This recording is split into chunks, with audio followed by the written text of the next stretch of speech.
Alright, hey everyone, welcome to downtown Olympia. My name is Stuart, this is PoliticOly. I tried to live stream on Twitch, but had some issues with that, so I'm just recording and I'll post it later. So, I know this isn't live, but I'm just gonna go around and give everyone a good view.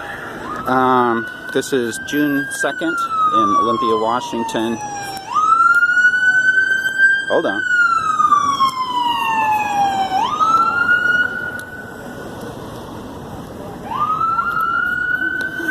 Live down here in Olympia, Washington at the A Change Has Gotta Come rally. Black Lives Matter, Justice for George Floyd. It's a really well organized event. We've got peacekeepers all over the place. About 500 people were on a call yesterday, learning more about how to participate in this event humbly and without centering themselves, and keeping it peaceful and effective. So, and there's probably 1,000+ people here at least. And all right, I'm gonna be quiet and go ahead and just show you all around now.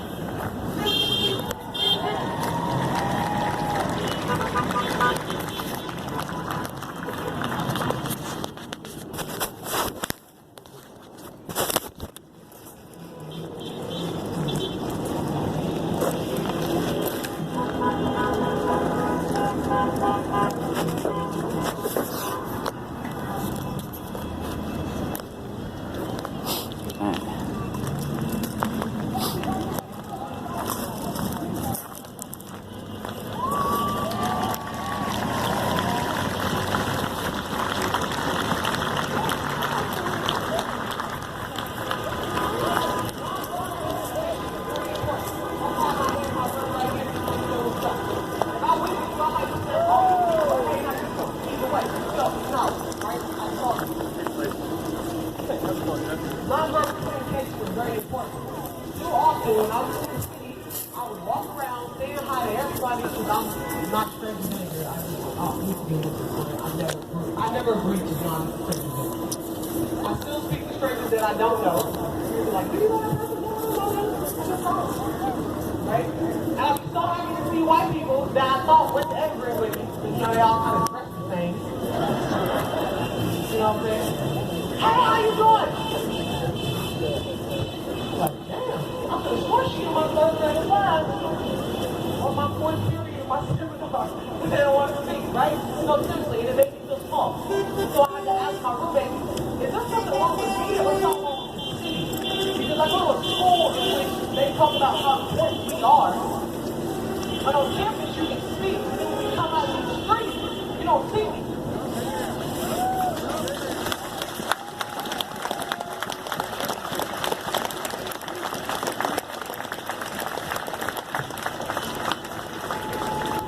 Is very important.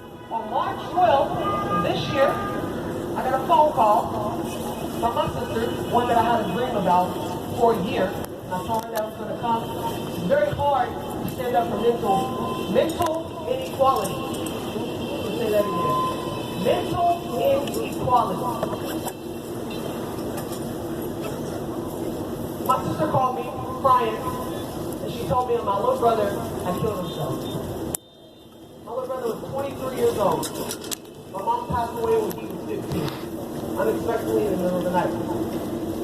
And we always knew my little brother was a little strange, he was a little off. He had an imaginary friend for quite too long named Mr. Jones.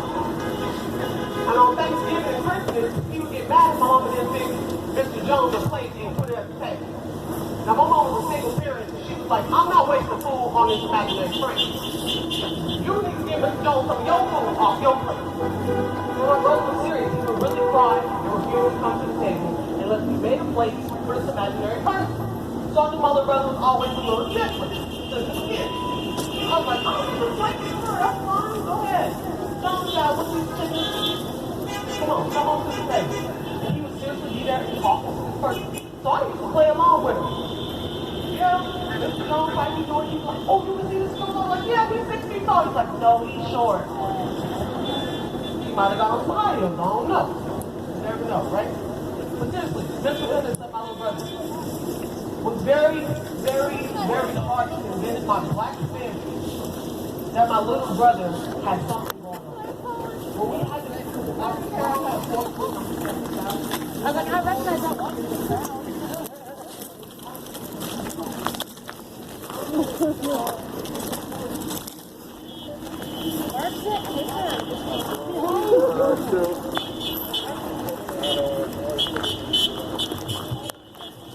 Alright, it's a little packed in there. And it's kind of hard to hear anyway. So, I'm going to keep walking around the perimeter so we can just kind of get a look at how many folks are down here. It's kind of hard to get an idea if you stand in one place because folks are covering multiple blocks.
Alright,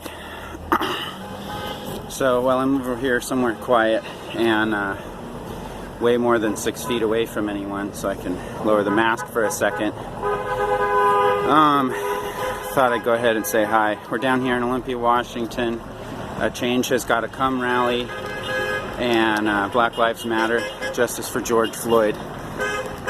Seeing all kinds of people down here, all kinds of signs.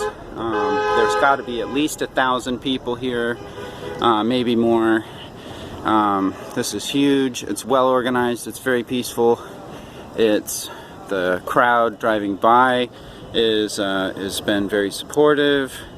Sounds like there's some really good speakers, but it's hard to get close enough, and I don't really want to push up on people's personal space during this social distancing time just to get video. So I'm going to go ahead and leave that to the folks over there to appreciate those speakers, and I'll post links to video later. I'm sure folks over there I've seen with some nice setups and tripods and whatnot getting video of the speakers, so I'll go ahead and link some of that later once I figure out where to go for those videos.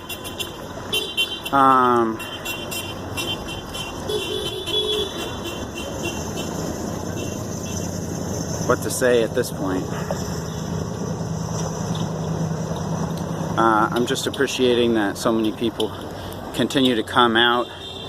We heard a rumor today that the governor ordered the National Guard into Olympia for a week. I don't know. And then someone else had said they've actually been here for some time. A few of them helping with non-protest related things, but I think this is something else. I think this is like a new big deployment of protest, crowd control, support coming from the Washington State National Guard to Olympia.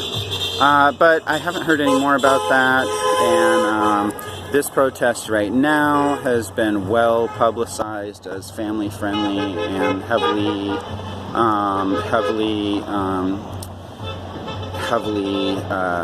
peaceful oriented, and focused on white folks coming to listen to black, indigenous, and people of color, other people of color, telling their stories. And so white folks were encouraged to show up in support with signs and ready to listen, and folks are also doing car caravans, holding signs and driving around as well in support. Let's see. So, yeah. My thought is that the police are... Alright, switch directions there so you can see the other side. And make more room for another video there. So, anyway. Alright, so... what I was saying though is that folks have been mistreated by Olympia police. You know, no surprise there if you have been any kind of protester, you know, in the Olympia area for any length of time. You've probably seen some police brutality and mistreatment, and stories of mistreatment of protesters in jail. That's kind of par for the course for Olympia Police Department, which is what you can expect when there's been no accountability, which is what we've had so far. So, from the port militarization resistance brutality, when they had undercover military police officer John Towery be like a fake Olympia Movement for Justice and Peace and port military resistance organizer. He was managing a listserv. He was in people's houses doing potlucks and you know, all this stupid illegal stuff that undercover cops do. And he was also reporting to military through GABLM, force resistance, something, I don't know, you know. But anyway, force protection, I don't know. So they had some kind of interagency group that was spying on protesters. And so, you know, of course, that was under President Barack Obama at the time. And so this kind of stuff is not new. It doesn't come from Trump. Trump obviously is making it worse. But the police have been using those same tactics for many years here and around the country, and indeed around the world. In America, they call them the police, and overseas, they call them the military. There's not really any difference at this point. The police have military gear. The police do military training. They go to train with the IDF. They go to, you know, all this stuff, and they use military tactics, including psychological, terroristic operations, and they you know, spy on, you know, people and have fake relationships with people when they're undercover and ruin people's lives and, you know, all this stuff. And so we have to expect that they would do so again. In terms of just bad behavior, let's call it. I guess that's a pretty mild term, but we'll run with it for now. So, okay. So anyway, there were two stories in particular that have come out recently about mistreatment. I believe both of these arrests were Sunday night. One of them was a woman of color who was arrested while peacefully walking down the sidewalk to her car after being, you know, in the area of the of the protest. The police didn't accuse, as far as I know, the police didn't even accuse her of anything. She was just kind of arrested while walking, and after she had 2 handcuffs on her, I think it was like a zip tie and then a regular handcuff, and the officer said that they could put their boot on her neck, and obviously in reference to George Floyd's murder. So that is just psych ops, terrorism, brutality, whatever you want to call it, threat, hate crime, right there. So that is one account. And then another one was a male who was acting as a journalist and was telling the police that he was media and just kind of walking peacefully, same story.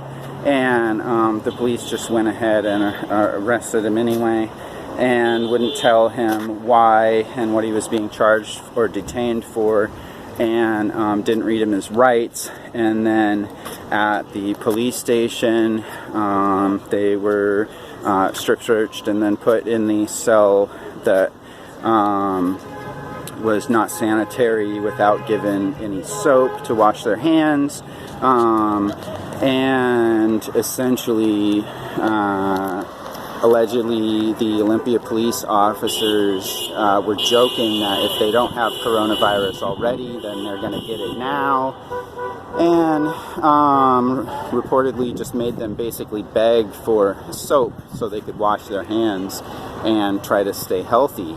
And so that is, and then right, so the end of the story basically is that person was released the following morning without being given any kind of phone call to get a ride, and they were released in their underwear onto the street with no possessions. The police reportedly are telling folks arrested in Black Lives Matter related protests in Olympia at this time that they're not allowed to have their belongings back when they get out because of COVID. And so that's just been their excuse. But this person that had been arrested also said that they never actually itemized his belongings or allowed to. No, typically there is a paper that they list all of those items, and then the person who is detained would sign that, and then they are able to get those items back when they're released. That did not happen reportedly in this case. So that's just further abuse by the Olympia Police Department, and it just goes to show their attitude. And so if this is how they treat protesters in public when there's all eyes on them, then of course you can imagine how they treat Black, Indigenous, and people of color and other people of color when all the attention isn't on it, when the spotlight isn't on it. And so just wanted to share those 2 stories, and I'll share one more story from my personal recollection. I knew a person several years ago, after Andre Thompson and Bryson Chaplin were shot by the Olympia police. There were 2 people who graffitied Black Lives Matter on a big wall, and they were caught by a Olympia police officer, or rather 2 Olympia police officers, reportedly a younger one and an older one, more seasoned veteran, so to speak. And these 2 graffiti artists, one was black and one was white. Now the officer sat the white one down, handcuffed gently, carefully, and no problems, and then called the black graffiti artist an N-word as he arrested him, far more roughly than the white graffiti artist. So and I heard that as a first-hand account from one of those artists. So, and there's obviously more and more stories, and we'll talk more about them on my show. I'll continue to uplift local stories, Washington State stories, and others as well. And so let's just keep uplifting the names of those lost to state violence, and figuring out ways to support their families and our communities. And really, the point is not just to memorialize, obviously. The point is to prevent it from happening to others. And so we always have to keep that in mind as well. So I'm going to go ahead and end this segment, and then just do another tour around the place, and we'll get a look at the crowd now. There's Capitol in the background. So, yeah, let's go take another look and see how the crowd size looks now.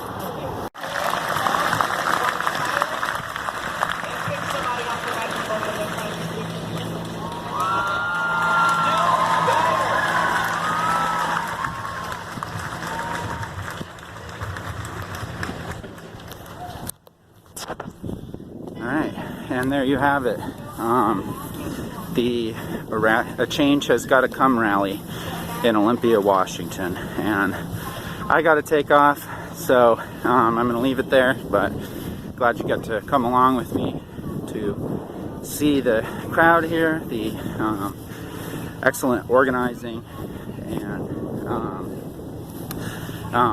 how a event goes well as long as the cops stay out of it and leave people alone and don't create a violent situation. Thanks for tuning in. Go ahead and subscribe on YouTube at PoliticOly and turn on notifications. That's the best way to catch me live. I wasn't live this time. Actually, YouTube doesn't actually let you live stream on YouTube unless you have 1,000 followers. So, but anyway, all right, love and peace.